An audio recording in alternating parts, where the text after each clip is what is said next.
Assalamualaikum warahmatullahi wabarakatuh. Perkenalkan, nama saya Muhammad Salan Suaidi dari kelas 9 Do akan mempresentasikan ujian praktik SKI yaitu Khulafaur Rasyidin.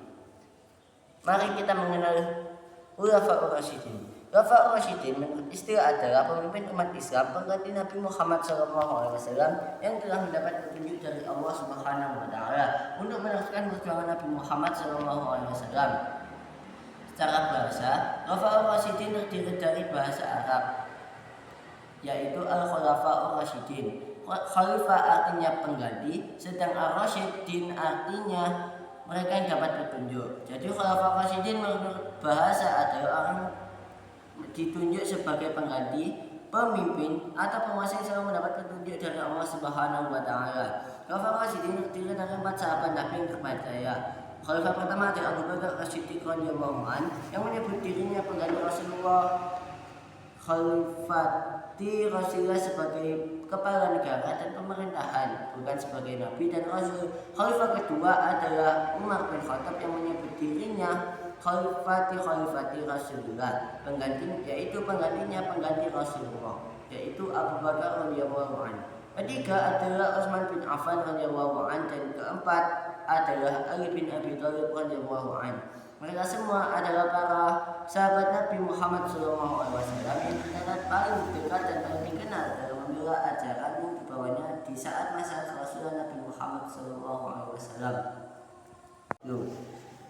Kali ini saya akan membahas Khulafaur Rasyidin, yaitu Abu Bakar As-Siddiq radhiyallahu anhu.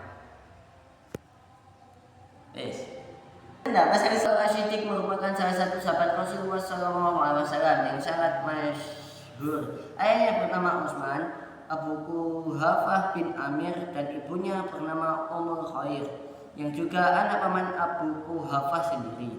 Beliau dilahirkan pada tahun 568 Masehi atau 55 tahun sebelum Hijriah.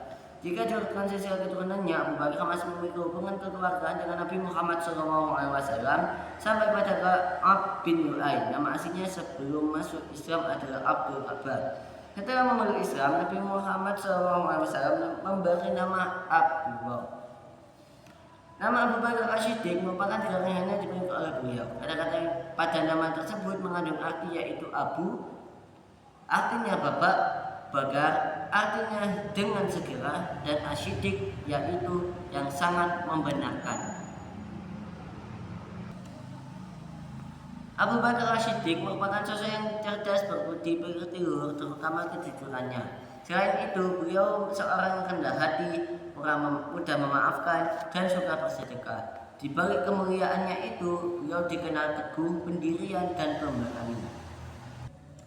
Setelah Abu Bakar memeluk Islam, beliau menyertai perjuangan Nabi Muhammad SAW dan mempunyai peran penting dalam dakwah Nabi di Mekah. Adapun peran Abu Bakar itu antara lain: 1. Berdakwah kepada para sahabat dekatnya untuk meyakini kebenaran ajakan Nabi Muhammad SAW. Beberapa sahabat beliau yang mengajarkan Abu Bakar untuk masuk Islam pada waktu itu adalah Utsman bin Affan, Zubair bin Awam, Abdurrahman bin Auf, Sa'ad bin Abi Waqqas, dan sebagainya.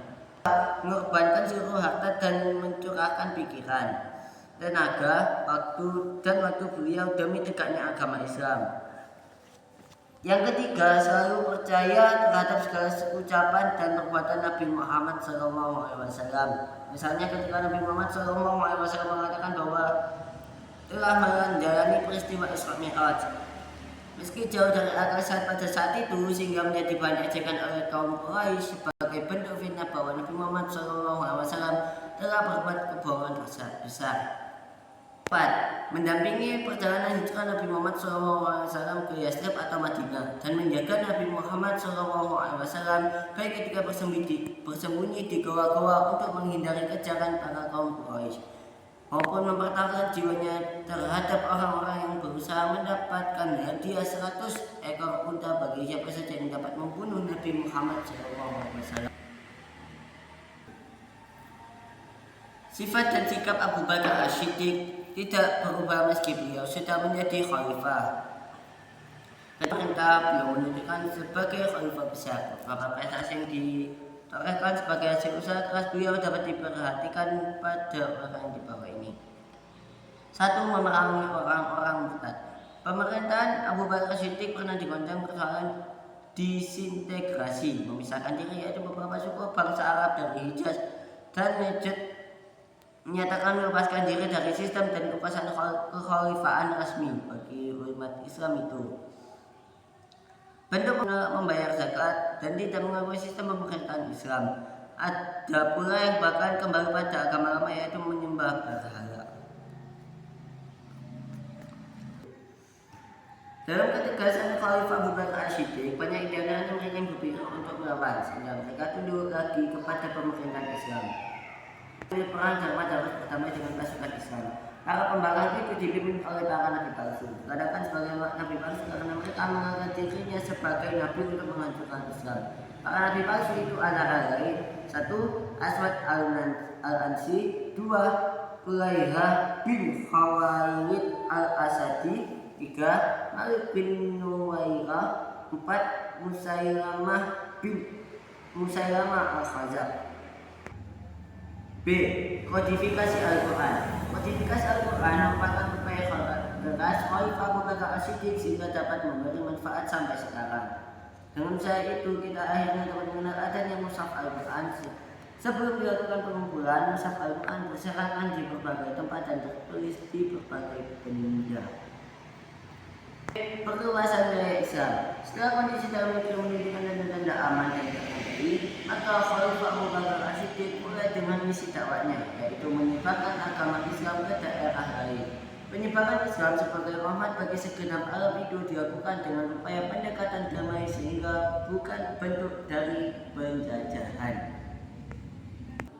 Daerah baru yang menjadi sasaran dakwah kaum muslimin adalah daerah yang berada di bawah kekuasaan Persia dan Bizantium. Kekaisaran Persia meliputi daerah yang luas dari Irak bagian barat, Suriah atau Syam hingga bagian utara Jazirah Arab. Banyak kabilah Arab yang duduk di bawah kekuasaan mereka. Daya Islam menuju daerah itu, maka Khalifah Abu Bakar As-Siddiq mengirimkan 2 panglima, yaitu Khalid bin Walid dan Musannaf bin Harisah, untuk mengajak daerah tersebut masuk dalam kekuasaan Islam. Seluruh daerah Hira, Anbar, Daumat, Jandal, dan Fars dapat mereka kuasai. Peperangan di wilayah kekuasaan Persia itu berhenti setelah Abu Bakar As-Siddiq meminta Khalid bin Walid berangkat ke Suriah untuk menambah kekuatan pasukan muslimin yang menghadapi pasukan yang sangat besar dari Bizantium. Kekaisaran Bizantium memusatkan pemerintahannya di kota Damaskus, Suriah, untuk mengendalikan daerah jajahan di Arab dan sekitarnya.